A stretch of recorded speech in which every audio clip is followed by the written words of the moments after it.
শহরে পানীয় জলের যে সমস্যা হয়েছে তার জন্য আমরা দায়ী নই, তবে আমাদের দায় আছে। শুক্রবার শহরে পানীয় জল পরিস্থিতি খতিয়ে দেখতে গিয়ে সাংবাদিকদের মুখোমুখি হয়ে এমনটাই জানালেন শিলিগুড়ির মেয়র গৌতম দেব। তীব্র পানীয় জলের সমস্যার মধ্য দিয়ে চলছে শহর শিলিগুড়ি পুরসভার তরফে করা হয়েছে বিকল্প ব্যবস্থা, কিন্তু তা কতটা পর্যাপ্ত এদিন সেই বিষয়টি খতিয়ে দেখতে 33 নম্বর ওয়ার্ড এলাকায় পরিদর্শনে যান গৌতম দেব। মেয়র বলেন, এই যে সমস্যা তৈরি হয়েছে সেটা আমাদের পূর্বপুরুষের, তবে আমরা তার দায় নিচ্ছি, কিন্তু আমরা দায়ী নই।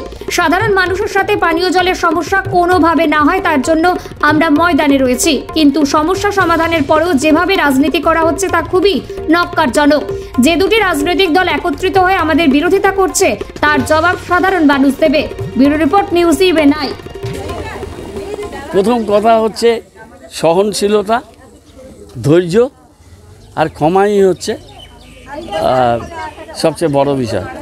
আমরা তাদের এই বিক্ষোভটাকে গ্রহণ করেছি এবং এটা বেশ জাজ গণতন্ত্রের মানুষের উপরে ছেড়েছি। আর কিছু কি করব, খালি প্রার্থনা করি এদের চৈতন্য উদয় হোক, এদের শুভবুদ্ধির উদয় হোক। আজকে 75 বছর 76 বছর বয়সে এক ব্যক্তির যদি শুভবুদ্ধির উদয় না হয়, ঈশ্বরের কাছে প্রার্থনা করব যে ওরা তো ঈশ্বরে বিশ্বাস করে না, কিন্তু আমরা বিশ্বাস করি। প্রার্থনা করব যে হে ঈশ্বর, হে সর্বশক্তিমান, এদের চৈতন্য উদয়।